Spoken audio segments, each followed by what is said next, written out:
out. Do you see the screen? Yeah, I can see you, and I can see myself. Okay. We got 2 participants. I can see that. Let me see. Go to the Zoom. It should be share screen. I gotta update my PC.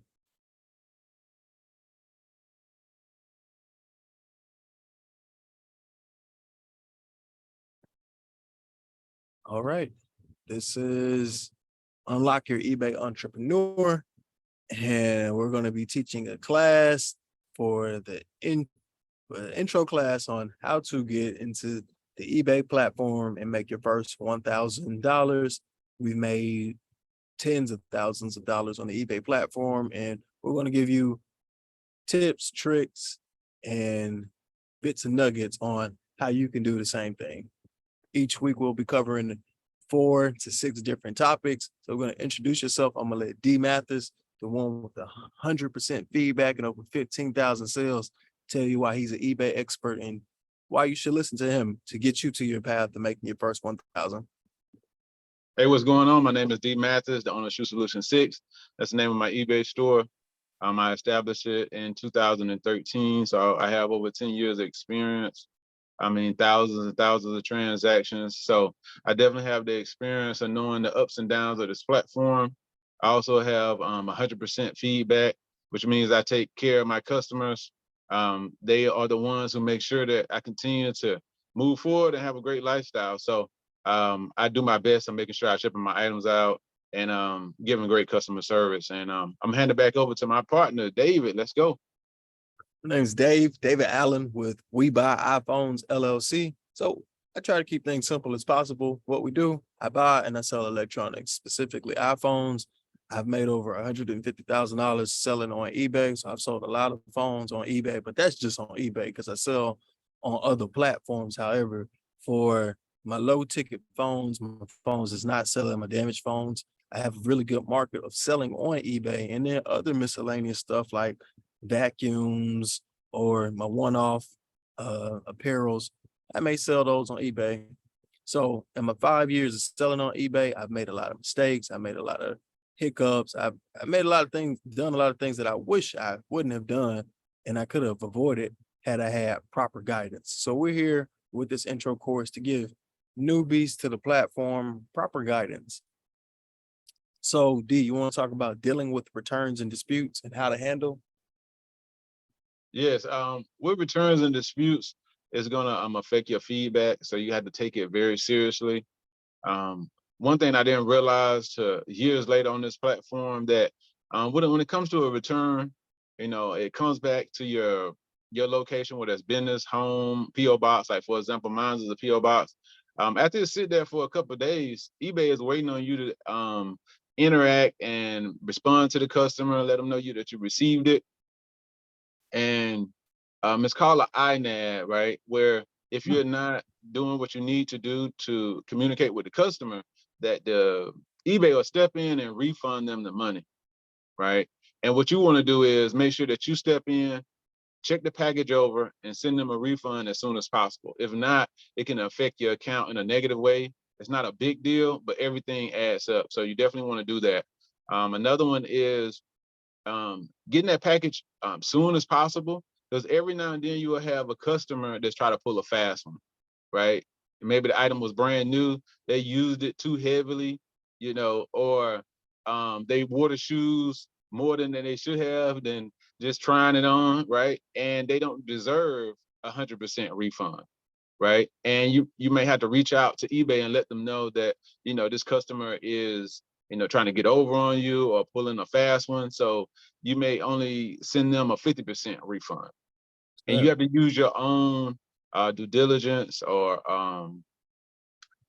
take time to really check that package over. If you do not have time and you see that the SKU number or the package was delivered and you don't have time to pick it up in time, just go ahead and send a refund versus taking the risk of getting that hit on your account that you're not picking up your returns fast enough. Is definitely important.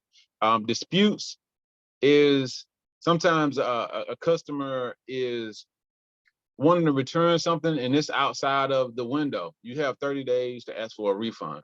And it could be 90 days. And now a customer all of a sudden want a refund. You can reach out to eBay and let them know they outside of the window. You don't have to automatically send them a refund if you don't want to anymore. Or it could be a situation where maybe you was in the wrong, you shipped the wrong item, the item got damaged once they received it, and it's not the customer fault that the item got damaged. So you have to find out, was it your mistake? Was it the post office or the FedEx? Did you do your job of packing it well? So in between those situations, you have to decide, do you want to dispute this with the carrier, or you want to take this up with yourself? But what you don't want to do is leave the customer in limbo and thinking like, okay, well, obviously they don't care about their customer. Because when you don't take care of your customers, then sometimes the customer may leave the platform and then they can go somewhere else, not only from your store, but just eBay in general. So we all a family here on eBay, and you want to take care of your customers. So make sure that you doing your returns and your disputes first thing in the morning. Your customer service before you start shipping, before you start listing. Always look at your requests and disputes, cancellations and returns at the beginning of the day.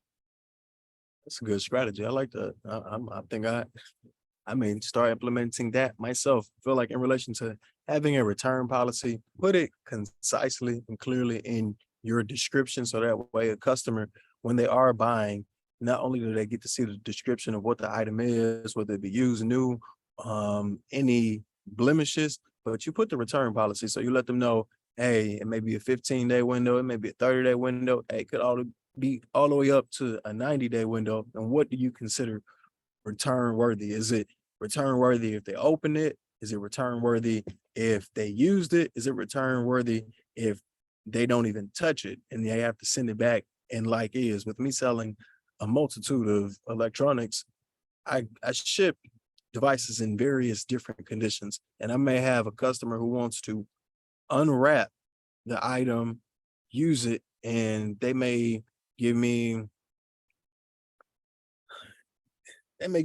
a relevant answer why they want to return. It's pink, but they want it blue.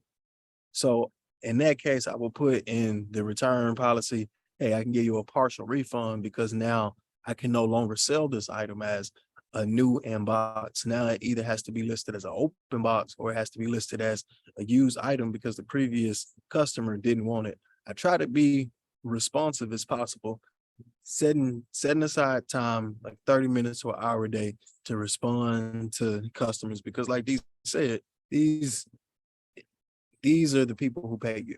This is how you get paid on eBay. Being responsive and being able to communicate just to ensure that the customer receives a good experience on the eBay platform. For myself, sometimes I can be argumentative. So I try not to argue because I don't know what the customers are going through. They could be having life issues. They could have recently got into an accident, fender bender.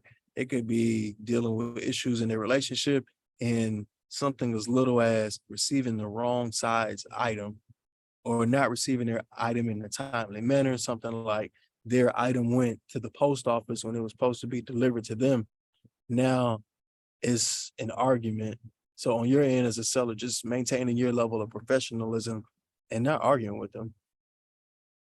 And lastly, inspecting the returns. Just check it out. Make sure everything is everything. I'm selling electronics and then selling like high grade tools. You come across a lot of people who do a switcheroo. Switcheroo is when you get one item that you send to them, but the customer tries to either disassemble it and replace the parts, or they just put a completely different unit that's the same model, thinking that you wouldn't know no better. So these are things that you have to watch out for with returns. Anything you want to add, D? No, that was good. I'm just glad you mentioned the switcheroo because it can happen. I think in my 10 years of experience, that hasn't happened, but I've had stories of hearing about, especially in the industry you're in, where it's like tools, big items, things of that nature. Mm. Next topic, we're going to talk about storage and keeping your listing optimized. The easiest way to get to your first 1,000 is just to have a system that streamlines things. So if you know where your items are, you know how to properly package them, you know where your packaging is. It's as simple as finding the item, putting it in packaging, printing your labels, and getting it off. However, if you cannot find the item, now you just spend 30 minutes to an hour trying to find the item. And it could be, let's say, on top of the refrigerator, it could be up under the cabinet. If you are not organized, having items everywhere can be a waste of time. So being properly organized, using appropriate storage, and then keeping your space clean can streamline the process. Now you're able to package 100 items when before you spent 2 hours trying to package 10 items, trying to look for it, trying to find it, driving across town. Is it in the storage or is it at the house? And these are things that I've experienced firsthand. You want to talk a little bit more on the topic, D? Yeah, I definitely have had those moments where you pulling your hair out and you're looking for this item. And the weirdest thing is usually one of the cheapest items that you have listed. It's Yes. like, why really I got to spend an hour to find a $5 item? And it really remind yourself that, was this item even worth listing? It probably didn't even deserve to be in your store. Now someone purchased it for $5, $10, $20, and you spent an hour trying to find it. Maybe you can't find it. So now you have to send them a refund. You got to explain why you can't find it. And it looks bad on your account. You know, you're starting to give the customer a bad experience. And then, of course, as soon as you send the refund, you'll find the item, right? And that's why you really want to listen to us so you don't make those mistakes we did, right? You're like, of course I find it as soon as I send the refund, right? So definitely tune in with us because we had our ups and downs on this platform, and it's just going to save you a lot of time and money. And one thing I've learned over my years, not only in this business but just in life, that time is so valuable. So why waste it trying to look for one item when you can do your job right now and start to categorize everything that you're selling, put it in a special place, you know, label it, put on certain shelves, see-through bins, so you can look right through and tell if it's clothes or shoes or whatever the case may be. It'll just save you a lot of heartache, pain, and time. An additional benefit to add is with proper storage, you can avoid the depreciation or just the item getting damaged because you can have moisture, dust, anything in the environment. So for my new eBay buyers and eBay sellers like D who may have kids, if you're not taking care of your items, you can leave it on the floor. Somebody could step on it. Now that's $100 gone, or they could potentially use it thinking that it was for the family. Well, no, it was for resale. And now you have to take a depreciation on the item. So if you properly store, take care, label, organize, the eBay journey can be streamlined by having the appropriate storage, either whether that be bins, whether that be shelves. I use shelves myself and a mixture of bins, and then I keep my shipping inventory not too far. So that way, again, I'm able to get my item, package it, ship it, print my label, it's gone. Anything you want to add to this storage and being organized topic? Hey, I'm just laughing to myself when you mentioned about leaving items out, because I come across women clothes. Been married 10 years. My wife would say, "Wow, that's a nice polo sweater. Is that my size?" What size are those shoes? Right? Are those Air Max? Like, yeah, those are Air Max, right? So you definitely want to do your job with just, you know, putting your stuff away, making sure that it's not getting damaged or misplaced. So just make it a priority, make it a system. So once you take the picture, you list it, put it away in its right proper location, move forward, get ready to close your day and get started for the next day. All right, that's storage. Talk a little bit about breaking the slow-mo. eBay, when you got those non-sellers that are not selling, if you're trying to sell, let's say, item like a vintage CD on eBay and it's not getting enough traction, it could be demand, meaning not enough people want it, or it's not a hot demand item. You may want to reassess your pricing. You may want to improve the quality of your listing, like your description, your titles, and just give clear information. Think about the strategy, how you will want to sell the item. Can you pair this item with another item so that way you can sell it? Because I've had items that they're not in demand. A lot of people don't want studio grade lighting and equipment. It's a select few individuals who want it. And then the bracket gets even lower when you incorporate 10 to 20-year-old studio grade lighting equipment, the ones that hang on top of the ceilings. It's not a lot of people who want those. So these are things that you have to think about before purchasing. The easiest way to check and see if an item is selling is you go to the sold listing. So eBay allows individuals the opportunity to do research. So you go to your sold listings and it'll let you know, when was the last item like this sold? How much did this item sell for? And what you want to do is try to find something that is sold within the last month to a week. So that way, you know, the item will sell fast. The last thing you want to do on your eBay journey is to start with buying slow moving items. If you can find the slow moving, if you can get the moderate to fast moving items, you can get a fast return on your profit and get those ching chings coming in, because we want to get you on that um ching ching path to getting your first 1,000. Anything you want to add to slow moving items? I can add a little bit to it. So I think the terminology is sell through rate.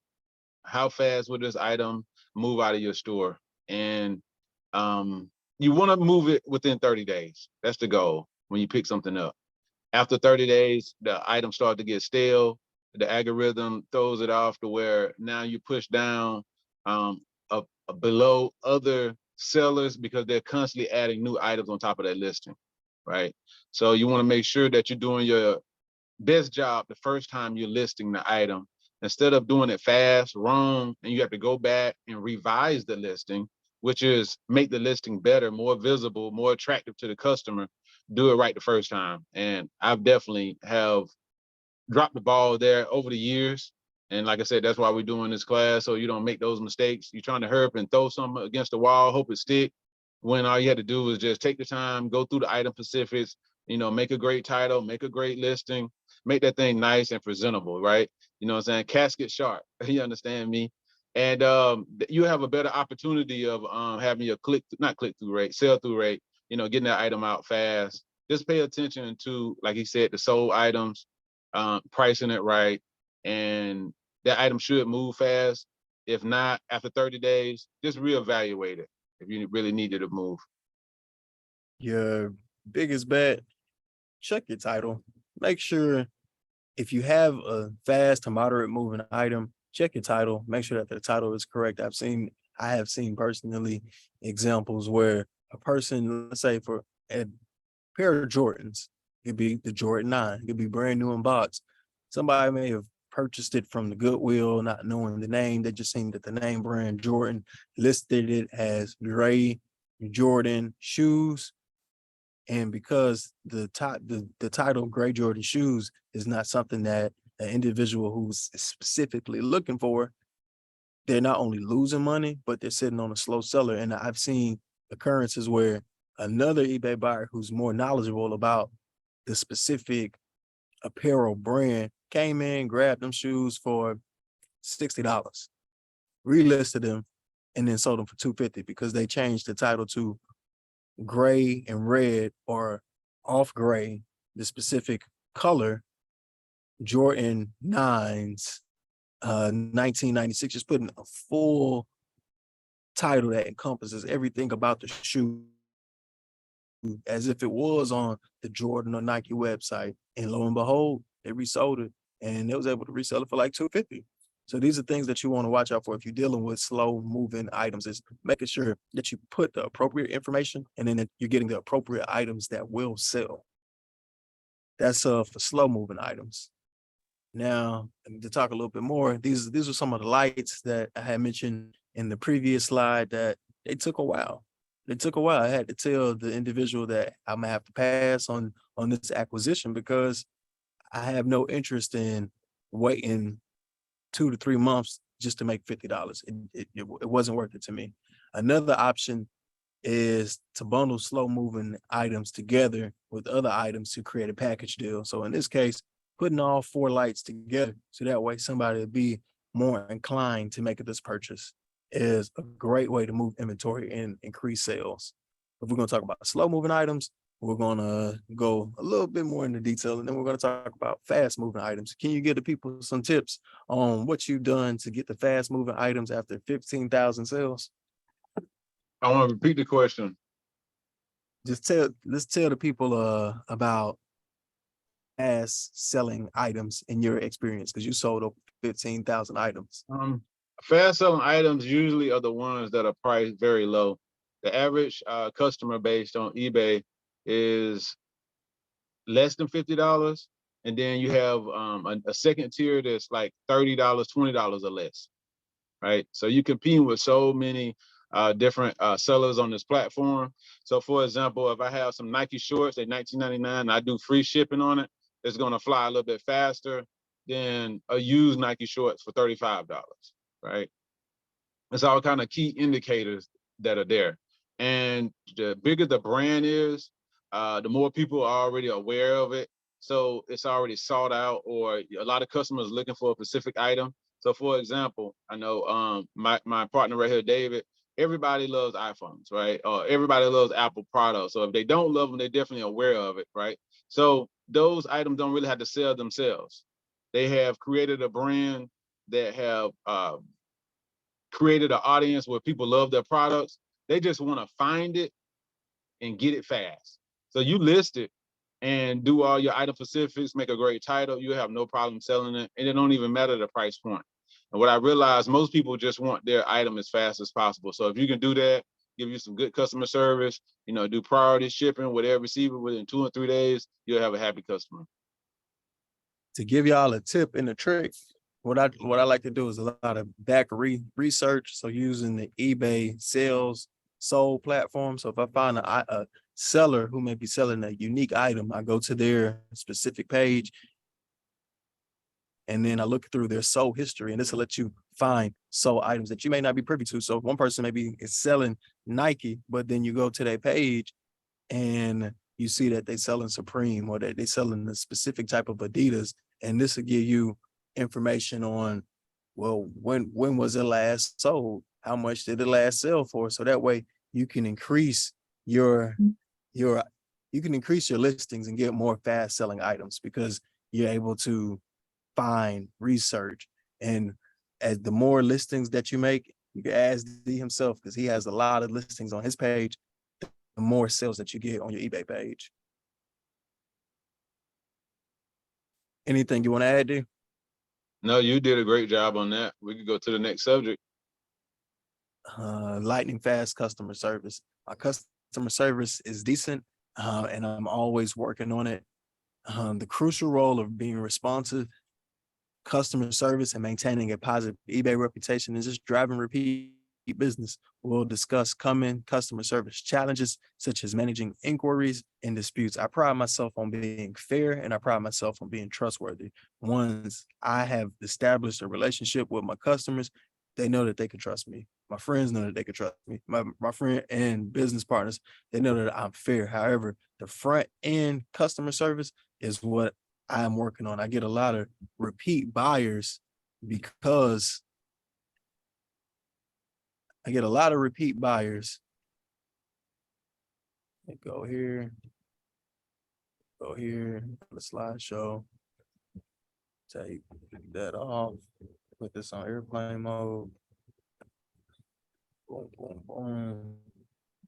Okay, I get a lot of repeat customers once they've done business with me, just by responding to them, just by being transparent, like, hey, this is not a new item, this is a new inbox item, or this is a finance device, that this device has scratches. I try to be as forthcoming as possible, so that way I avoid any mishaps. Somebody may have misread, or with such an ADD world, have just sped through. They didn't even read the descriptions. So when they get the item, it may not be what they wanted because they didn't read it. However, for myself specifically, I put all of the information that is necessary related to the item with, as mentioned, a return policy. So that way, anybody buying from my store, whether on the eBay platform, Amazon, or just for me directly, they know what they're getting. And I try to work on my customer service. D has an amazing reputation of responding back immediately. However, for myself, it may take me 3 to 6 hours. Anything you want to add to customer service, D? Having lightning fast customer service. I just understand that I have an opportunity to close that deal faster if I respond to the customer fast as possible, right? Mm, And what happens is, customer side, they want an item and they have a small window of how they're going to decide who they're going to shop with. I'm not the only person who's selling this item. How bad do I want this money, right? So I reach out to my customers. They may have a simple question about a shirt. They want to know the length of it. And I may say that the shirt is large, but for whatever reason, different brands, sometimes they fit different, right? So a Nike large versus a Reebok large versus a Adidas large shirt don't give you the same wear on their body, and they know themselves, right? So they may want you to do a picture with the pit to pit, right, from your armpit to this side, and know the measurements. They want to know the length from the shoulder all the way down to the bottom of the shirt, and sometimes it's not worth the time, right? Right, far as closing the deal at that present moment. But the customer appreciate you taking the time to do it. They may save you as a favorite seller, and they'll buy something in the future. So I don't always focus on making sure I'm just capitalizing that deal. When I meet customers virtually, on this platform, I'm growing a relationship, right? As they get older, I want them to continue to come back and shop with me, right? Versus a hustle mindset where you're just looking for money right now and you're not looking to grow that relationship with that customer. And what happens is, as that customer get older, they may have children, they have brothers and sisters, and they're gonna have what you call a word of mouth sale. And they're gonna tell you, okay, well, I know if I go to Shoe Solution 6, they're gonna ship my item out fast. Their customer service is great, and you end up having that window much bigger. And it definitely have helped my business just with customer service, especially, for example, with Make Me an Offer. My whole platform, I have like 1,900 listings, and you can make me an offer on any of them. So since I've gave you the opportunity to make me an offer, and you send me an offer and I don't reply within a day, it take 12 hours, they assume that I really don't take their offer seriously, and they can go find that item somewhere else. So I just understand that if I want to continue to receive profits, continue to grow my company, I had to make it very important throughout my day to just respond to the customer, no matter how silly it is or how important it is. Just make sure I'm checking it throughout the day. So I do it in the morning, I do it at night, and then if I can during the middle, like maybe on a lunch break, I check my customer service again. that is a great way to put it. What I would add, what I do sometimes when I may be busy, either en route or traveling between clients and customers, I have a quick copy and paste message that I Mm. copy and I paste into the eBay messenger saying, hey, this is the store. Currently busy at the moment. However, somebody will be back with you. And the average customer takes that and understands that, hey, this person is busy, but they are communicating with me, and then that they will be back with an appropriate response. Because sometimes you can't just stop what you're doing.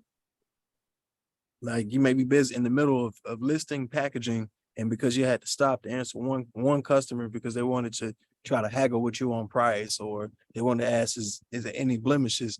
For me specifically, sometimes I lose focus. So I have to maintain my level of focus and just copy paste. And then when I'm in a place where I can give an appropriate message, and a thoughtful message, then I'm in that place. So that's for me with customer service. Um, and then we're gonna tie everything together with the importance of just starting. If you start reselling your reselling journey, I know it can be daunting. It can be like, oh my God, this is something new. What if I mess up? You're gonna mess up. You're gonna make mistakes. You gotta learn to crawl before you can walk. You gotta take those baby steps, especially if you're new to selling on the platform. Before you can make your first 1,000, you gotta make your first 100. Before you can make your first 10,000, you gotta make your first 1,000. And I made, I've made those baby steps, and I would leave items unorganized. I would step on items, and it'd be my fault as a seller. I would ship the wrong item to the wrong person. And these are things that you get better over time, but you don't get better over time if you don't start. By starting, you gain valuable experience and you learn from your successes. You learn from your mistakes. Before, I was going to the post office just to get the buyers their shipment, and I had to upgrade my eBay operation. And I started to get label printers. I started to get regular printers. I started to keep tape shipping plies around me. So that way, instead of me having to package the item at the post office, now I could package the item at my home, saving me time and being able to ship and get the items off. Anything you want to add on starting your eBay journey? Yes, I just want to remind people why it's so important to start selling on eBay, right? It could be your retirement that's important. Think Maybe you can't afford life insurance, and this could be the vehicle that provides your family with coverage. It could be creating a space of um, less in the home, so your home is more inviting. A relaxed mind, because if clutter is everywhere, then your mind can be um, confused. You're not making the best decisions because you didn't bought everything you really didn't need to buy in the first place, right? Sometimes it could be an opportunity to um, recoup some of the money of things you bought, maybe your spouse have bought, and you can't return it because now it's past the window. It's been 90 days now, so you can't take it back to TJ Maxx. You can't take it back to Foot Locker. You can sell it on eBay, and now you recoup the money. So there's so many different reasons why you can start an eBay. It could help your kids. Instead of sending them off to Zaxby's to work for $10 an hour, you can have them in front of the eBay and start learning a skill where they can buy and resell products, right? So you have retirement, you have vacations. So these are just some of the things that I want you to think of, or why it's so important to start your eBay journey and make your first $1,000. I appreciate David coming together and giving you this opportunity to learn from us, from our failures, our mistakes, our wins, our success, and get you started making your first $1,000. Thanks for letting me share, Dave. I would say I would add the biggest thing with starting with your eBay journey is just meeting it where you already are. So finding those items that are either at your house or at your workplace that you know about, that you're knowledgeable in. If you're a mechanic, start posting headlights, start posting quarter panels, start posting seat covers, different components to a car. If you're a plumber, start posting things that resell you that that you wish you could just click online and somebody ship to you. That's how Amazon was started. There are so many simple ideas that all you got to do, get the item, make a listing for it, and people buying it. I give y'all a good example. There's a food product that's sold locally, and what I do, I buy that food product for like $5, and then I resell it on eBay for $20, and then I may do a 2 or 4 pack. Now I'm selling it from 20 to 40 to 40 to 80. And again, I'm buying it for $5 each just because I had the idea. I posted it on eBay and now it's selling. You will never sell an item that you don't post. So get those items posted on eBay and work with it. Get better at time. That's how you can get on the path to making your first 1,000. I thoroughly enjoy working with my co-host on this presentation, getting unlocking your eBay entrepreneur, making your first $1,000. Is there anything that you want to add, D, before we wrap it up? Hey, just make sure you stay tuned in with us. We're gonna continue to do these classes, continue to help you, walk you through the way of getting started. That's it. That's what I have for you, Dave. All right, we're gonna wrap this one up.